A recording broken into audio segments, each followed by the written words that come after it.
Oh no, it wasn't the airplanes. It was beauty killed the beast. So says Carl Denham at the finale of 1933's King Kong. I love King Kong. It's the first movie I ever saw. I saw it when I was about 3 or 4 years old. It scared me so much I refused to watch it again till I was about 16. Now it's a firm favorite of mine. I even got to see it on the big screen the day before the world shut down due to COVID. But despite King Kong being one of my favorite movies of all time, I've never really done a video on it because I can't think of how I can add anything to the decades of critical discourse that have taken place regarding King Kong's importance, regarding the style of its filming, or anything like that. There's really nothing I could say. I'm not an expert on kaiju movies or anything like that, so I can't even weigh in that capacity. But one of my first subscribers, my good friend Michael, suggested I do a King Kong video 3 years ago, and finally I figured out what I wanted to do. There are several movies that are related to King Kong in one way or another, be it people working behind or in front of the camera, be it reusing concepts or ideas, be it being made in a similar way. And I thought, you know what, today, let's take a look at King Kong's cousins.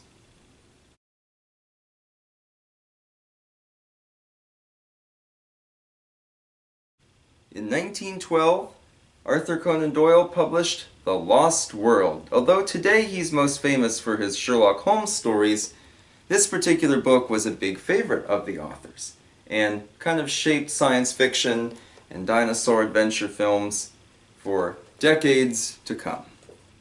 In 1925, we got the film adaptation, even featuring a special forward little cameo appearance by Sir Arthur Conan Doyle himself.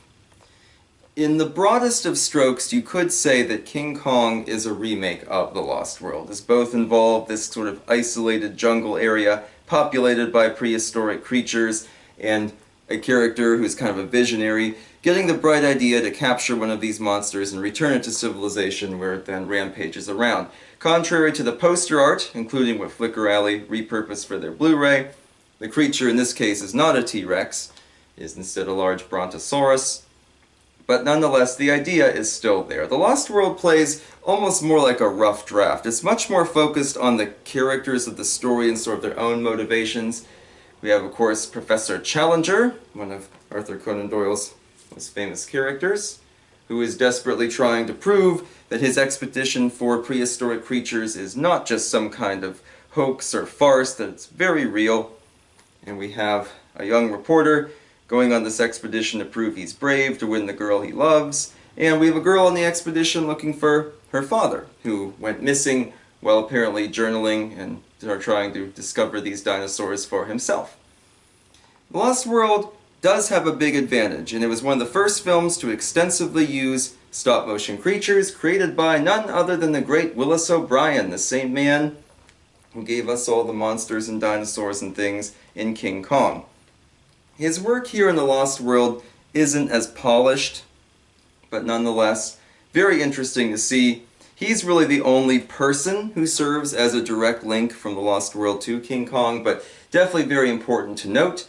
The bonus features on this release from Flicker Alley feature the test reel he made for producers and film companies and stuff to demonstrate his ability to make these things, as well as a few short films from the 1910s that had kind of tinkered around with stop-motion monsters, and footage from the movie Creation, which was sort of an early draft of King Kong. In this case involving a man killing a baby triceratops and then being attacked by its mother and gored to death, that sort of thing. So, interesting stuff here. The Lost World, which I got a chance to see on the big screen, I should add, isn't quite as engaging as Kong, mostly because we don't spend a ton of time with the dinosaurs themselves. Kong very much has a personality to him, and he's kind of more relatable than, say, just some huge predator or some huge monster that is left kind of generic.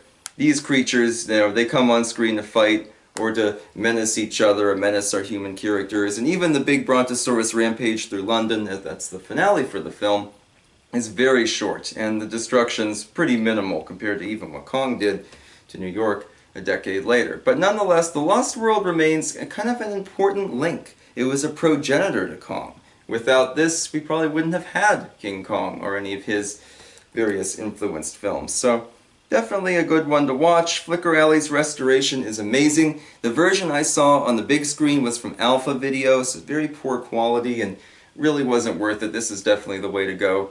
And at the end of the day, an interesting film, one that kind of set the stage for things to come. Let's take a look at a non-fiction film, or mostly non-fiction film, that also has a big direct influence on King Kong.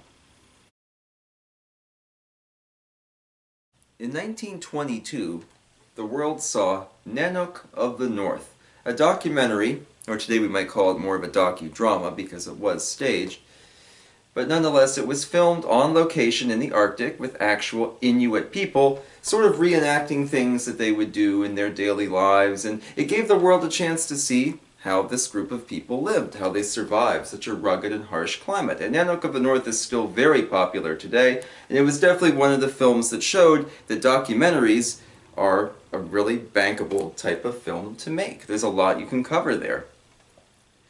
The directors and producers of King Kong, two men, Merian C. Cooper and Ernest B. Schoedsack, worked on documentaries of their own in the 1920s. They'd had quite a bit of success in 1925 with their film Grass, which told the story of a migrating tribe in what was then Persia, nowadays Iran, and its follow-up, one that is a direct relative of King Kong, Chang, a drama of the wilderness, filmed on location in what was then Siam, nowadays would be Thailand. Chang tells the story, again a dramatized version, of the story of Crew and his family. These people living in a very remote, jungle-filled area of Siam and their struggles for survival day after day. We see Chang, his wife, and their young children, you can see on the back of the box as well, and how they domesticate animals, how they hunt for food, how Crew kind of wants to be independent from the rest of the village, so he moves his hut into the jungle, that sort of thing, and the difficulties they face, like leopards killing off their livestock. And of course the Chang of the title, it's not a person's name. Chang refers to elephants. Crew and his family capture a baby elephant and in a very uncomfortable scene try to force feed it some water that it obviously doesn't want, but then the mother elephant comes and smashes their house up to free the baby. And when Crew returns to the rest of the village to explain that he's going to move back in with them, they tell him of the great herd of Chang, this enormous herd of elephants that's extremely dangerous, that crushes everything in their path, and some people don't believe in it, but others do, and so on and so forth, and lo and behold, it doesn't take long before the herd of Chang heads straight for their village. And this is where we get some ideas that were directly transported into King Kong. Not just the fact that there's kind of this mythic force, in this case a herd of elephants instead of a giant gorilla, but some kind of taboo sort of jungle thing that the people live in fear of. That really helps to kind of set the stakes. We're not told what a Chang is right away. We kind of sort of find out when they capture the baby elephant. But the way that they sort of handle the Chang in the story carries right into King Kong. There is a large gate with a bar on it they use to try to capture the elephants, much the same as the giant wall in King Kong and the purpose that that served. There is a scene where, as the elephants are rampaging towards the village, a child is left on the ground in front of the elephants, about to be crushed, and the mother races in front of the herd and picks up the child just in time before it's killed. Again, a scene like that in King Kong. Of course, King Kong smashes up all the natives' huts just the same way the elephants do, but maybe the most interesting parallel is that the natives don't want to kill all the elephants. They don't want to kill off the herd of Chang. Instead, they want to capture them and exploit them for labor. In much the same way, Carl Denham never wants to kill King Kong. He merely wants to exploit him first through film and then later by capturing him and kind of showing him off in person. And indeed, this film ends with the elephants being sort of pilloried, and then first they're kind of beaten so their wills are broken, and then they're later domesticated. The natives treat them very cruelly, and they treat them very well. So definitely some sort of story point ideas that King Kong would use. Now, Chang is sometimes seen as difficult to watch today, and you could probably twig from that last little bit I talked about with the elephants why that is. It's animal cruelty. We see several leopards killed on screen. Of course, the treatment of the elephants and so on. You can tell that 100 years ago and on location in modern-day Thailand, that the welfare of the animals was probably pretty low.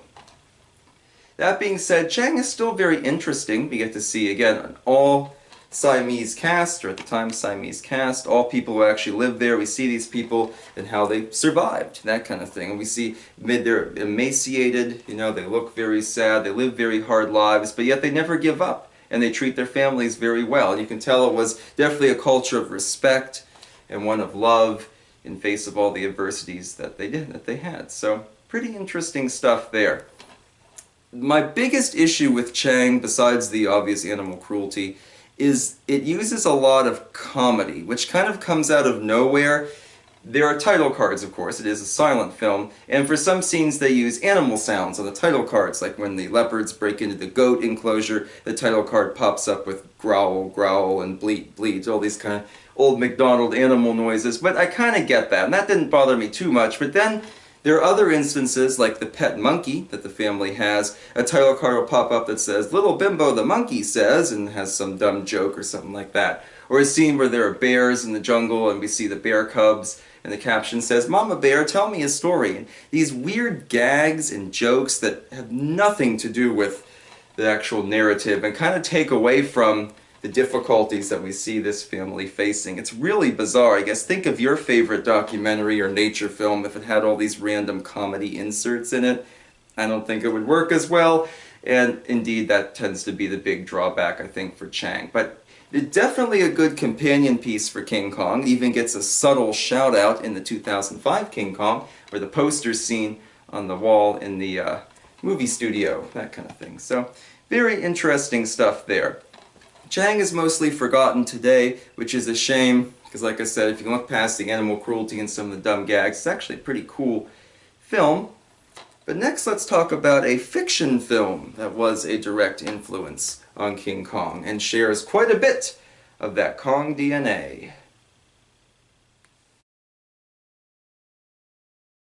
God made some men kings, some beggars, but me he made a hunter. It would be impossible for me to tell you how many animals I have killed. So says Count Zaroff in the next film on our list from 1932, The Most Dangerous Game. We have talked a little bit about this movie on here before, both in our discussion of film colorization, as this is the colorized DVD, as well as last Halloween we talked about its first remake from 1945, A Game of Death. And you can check out my Overlooked Horror Films of the 40s video if you want to hear more about that one. The Most Dangerous Game is based on the very famous short story by Richard Connell. When I was a boy, reading these Alfred Hitchcock horror and suspense story collections was one of my favorite pastimes, and so I was exposed to The Most Dangerous Game in my early teens, and now I get to teach it to teenagers today in English class, and they always have a lot of fun with it. And it is an amazing story, and a perfectly serviceable story to make into a film adaptation. Now, of course, this movie, despite its very brisk running time of only about 60 minutes, does add quite a bit to the narrative, mostly in terms of additional characters. There's only 4 characters in the original short story. This has an expanded cast. So speaking of cast, how do we connect The Most Dangerous Game to King Kong? Well, let's start with some of the obvious choices, namely, both Fay Wray and Robert Armstrong, appear in this film. Fay Wray, again, is the damsel in distress, Miss Eve Trowbridge, who needs rescued, of course, by Joel McCrea. Apparently Joel McCrea was at one time considered for King Kong, but he was passed over in favor of Bruce Cabot. And Robert Armstrong, Carl Denham himself, popping up as Martin Trowbridge, who is always drunk and ridiculous, and serves as the comic relief for much of the story. Leslie Banks, in one of, if not his first film, plays the mad Russian count who keeps his private island in the Caribbean and wrecks ships with the intention of being able to then hunt down and kill any survivors. In addition to, of course, Robert Armstrong and Fay Wray, we also see a couple other King Kong co-stars appear, notably Noble Johnson, who played the chief in King Kong, and Steve Clemente, who played kind of the shaman of the tribe. They both pop up here as Russian servants, Tartar servants, to Count Serov. So already several people in front of the camera, but behind the camera we also saw Ernest Schoedstack directing and Miriam C. Cooper producing. On top of all that, The Most Dangerous Game was filmed with the same jungle sets that King Kong had been, and surely fans of Kong will recognize the enormous log spanning the chasm that, of course, in the film, Kong famously shakes all the sailors off of, and they fall into the ravine to their deaths. Here it pops up, and Fay Wray nearly falls off herself, that kind of thing, but she manages to regain her balance just in time. The Most Dangerous Game, probably this version is mostly remembered today, though, for Leslie Banks' incredibly over-the-top performance. Indeed, most of the cast underacts, despite Fay Wray getting ample opportunities to demonstrate her famous scream. But Leslie Banks almost chews the scenery, he gets all the big monologues, but he's really, really fun to watch. And I said in my review of Game of Death that the man who replaced him, Edgar Barrier, didn't quite go all the way. Leslie Banks' performance is much better. Of course, there's also a lot of weird sort of sexual undercurrent, as with King Kong 2. Zaroff hunts and then loves. And so he has his eye on Fay Wray, that after he's finally killed Joel McCrea, she's going to be his girlfriend, that sort of thing. It makes an interesting kind of spin on the story, and something that's not present at all in the original text. So I kind of like that we get a little bit of a different spin on it here. The Most Dangerous Game was intended to be much grander, apparently. There were going to be several survivors from the shipwreck, and they'd kind of be whittled off one by Zaroff's hunting bow and his traps and his hound dogs, things like that. But eventually, it was decided to relegate it to more of a B movie, again, taking advantage of a lot of those contract players that could be reused for King Kong, as well as those standing sets. So we're left with just kind of a quickie B film, about an hour, but one that works quite well. And it's fun to go through and spot some of those same jungle sets from Kong. And of course, if you're not familiar with Fay Wray's acting, before you go into King Kong, this is a good place to kind of look at her. She gets a little bit more of a character arc here than she does in Kong. A little bit more is required of her in terms of acting. But at the end of the day, I don't know, I still kind of prefer her as Ann Darrow, to be honest. But nonetheless, a fun watch. So, a distant cousin of King Kong, mostly in terms of production and cast. But let's look at a film that is a direct descendant of King Kong. In much the same way King Kong was the first film I ever saw, Danny Peary's Guide for the Film Fanatic was one of the first things that really got me thinking about film criticism, and it definitely shaped my views in how I approach movies and look at them and evaluate them for this channel. I say that because Peary's review of King Kong, the original, is enormous. It's one of the longest reviews in the book, and he goes all over the place with the Freudian implications of it. Goes all Forbidden Planet on it, with monsters from the id and subconscious creatures and the phallic representations of the skyscrapers of New York and so on and so forth. It's a little too psychological for me, I guess you would say.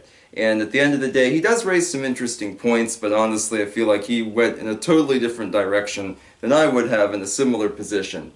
I say this because his review of the first official sequel to King Kong, Son of Kong, is about a paragraph, and it's just that, you know, kids will like this one, but it's not as deep as the original, that sort of thing. And honestly, that seems to kind of be the consensus about Son of Kong, released the same year as the original King Kong. So, talk about speedy, and the day before direct-to-video sequels and things of that nature. It's hard to believe they could crank out a full sequel in just a few months. There are several cast members that return. Robert Armstrong as Carl Denham, most notably. Of course, Frank Riker as Captain Engelhorn. Victor Wong as Charlie the Cook, who is, in typical 1930s racially insensitive fashion, just credited as Chinese cook, not by his name, that kind of thing. We already mentioned, of course, a couple characters we saw in The Most Dangerous Game, with both Noble Johnson and Steve Clemente also popping up again here, although very, very briefly. The Islanders of Skull Island get very little to do in Son of Kong. And Ruth Rose, the same screenwriter who worked on the original King Kong, penned this sequel, and she even claimed there was no sense in trying to replicate or surpass King Kong. She looked at it as, well, let's make it a comedy. Let's go silly with it, because the original King Kong is minimal on silliness, So this one should kind of embrace that. And I do appreciate that she understood that it was unlikely in the space of just a few months that she could surpass the script that had been written before. Miriam C. Cooper served as executive producer, and Ernest B. Shostak returned as director. Additionally, Max Steiner did the music. He did the music for King Kong, of course, as well as The Most Dangerous Game, and a film that we're going to talk about after Son of Kong as well. So quite a few people, both on and off camera, returning for this sequel. So that's good too. They didn't recast everything. No Fay Wray, sadly. No Bruce Cabot. But we have several important characters. And indeed, Carl Denham, Robert Armstrong of course, is kind of the star of this, more so than any of the stop-motion creatures. And the movie deals with how he kind of processes the guilt he has with abducting Kong, taking him all the way to New York, and all the fallout from having him rampage to the city and so on, and how he's down on his luck, he's being sued by so many people, it's time to just jump on the venture before it's, confiscated in a lawsuit, and sail in hopes of finding cargo to haul around the Dutch East Indies. I can't say that. And that's kind of the basis for our story, but don't worry, they do indeed end up on Skull Island again, thanks to the sea captain who had off-screen sold the map to him in the first King Kong, who returns this time as the film's principal villain, claiming they should return there to find the secret treasure. And then, of course, Carl Denham, down on his luck, looking for a get-rich-quick scheme to get out of all this legal mess, takes him up on that. There's only a handful of monsters, and the Son of Kong is about a 12-15-foot tall albino gorilla who likes people and is very, very friendly, helping them out of some jams, fighting a couple monsters, including a giant bear, and also a kind of generic carnivorous dinosaur. I'm sure it's modeled after something, but it's not as iconic as like the Tyrannosaurus of the original or anything like that. Son of Kong does have some comedy bits that work, particularly in most of Denham's lines. When Hilda, played by Helen Mack, another actress we'll be returning to very soon, asks him, how do you know how to catch a monkey? He replies with, you'd be surprised. And he is quite good in it too, as a man who's kind of torn between, his conscience and also the difficulty of rebuilding your life after disaster, that sort of thing. Helen Mack is pretty good as Hilda, a young girl who of course gets wrapped up in the expedition. And we have Ed Brady as Red, the overtly communist man who eventually captures the venture. It's very odd. He gets this sort of monologue about how you don't own us body and soul, you must pay us a living wage, it is the workers' right, and this sort of weird anti-communist propaganda randomly shoehorned in doesn't even feel like it's from the same movie. Not quite sure what the story was with that. Makes it a bit more clunky. Son of Kong should also be criticized for the ending. The ending is very abrupt, where a huge earthquake/typhoon abruptly destroys the island. In the space of just a few minutes, it blows up out of nowhere, and then the whole island's just kind of sinking all of a sudden and exploding. And very disappointed there. I have a feeling Ernest B. Shostak turned to Ruth Rose and said, honey, is that script done yet? So she just typed, huge storm and earthquake, and gave it to him. And said, yeah, it's done. So, I don't know, that's kind of a disappointment too, but admittedly the Son of Kong does get a chance to be a hero, so I suppose that's worth something. At the end of the day, it's a fun sequel, very short and very light. If you're expecting anything with the precision and the depth of King Kong, you're not going to find it here. The stop motion, nowhere near as fluid. You can tell Willis O'Brien and his team were kind of just under the gun. They had to get it done as quick as they could. But decent acting for the most part. A clever spin and a good expansion of the plot, and it shouldn't just be written off as a cheapo kiddie B movie as it often is, because it does have some good things to show for it as well. Is it the sequel we deserved and probably wanted? No, not really.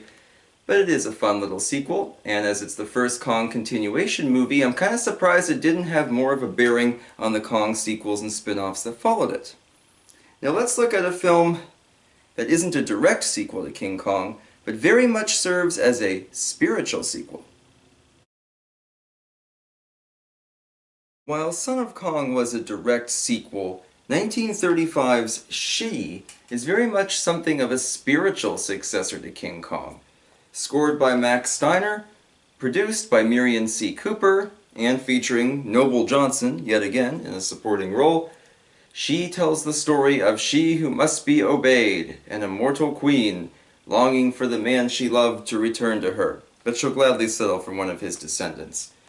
She was not well received and was lost for many decades until it was recovered much later and restored. This is Kino's two-disc set with the colorized version and commentary by Ray Harryhausen and a bunch of other things. Now, she was adapted from H. Rider Haggard's novel from the 1880s, which told of an English expedition going deep into Africa and finding this secret underground continent ruled by an immortal queen and so on and so forth. And this movie version, scripted by Ruth Rose, returning yet again, instead spins it as a science fiction story that very, very far out in the most northern reaches of Siberia, there is a mysterious civilization known as Kor, ruled by an immortal queen. And there they have an element unlike any other on Earth, an element that spews from the Earth itself, and whoever comes into contact with it is granted eternal youth. And of course, our characters go with the hopes of finding that element and returning to civilization with it, and therefore gaining lots and lots of money. That kind of thing. Nigel Bruce, Dr. Watson himself, leads the expedition as Horace Hawley, and Randolph Scott, or as they say in Blazing Saddles, Randolph Scott, is the young man accompanying him who turns out to be the descendant of the man that she once loved. So, an interesting idea, and originally she had a much bigger budget and much more elaborate production in mind. Cooper wanted to film it in color, and he intended to have these enormous sets, which were repurposed from other films, including King Kong. You can clearly recognize the enormous gate with the bolt as one of the props in this underground land. And he intended to make it this sort of epic, but the budget kept getting smaller and smaller and smaller, and of course filming in color became an issue. And as many reviews note, she has enormous fancy Art Deco sets that are barely populated. And in some scenes they manage to hide it pretty well, but in others it definitely sticks out. She does do a few things right, though. For one, it reframes it as a science fiction story, looking for this mysterious element that's some kind of derivative of radium, and then changing that kind of from a treasure hunt into more of a sci-fi adventure, which is definitely a wise choice there. And I also like that they make up their own civilization, rather than using some of the more racist trappings that Haggard and his contemporaries would have used when exploring Africa.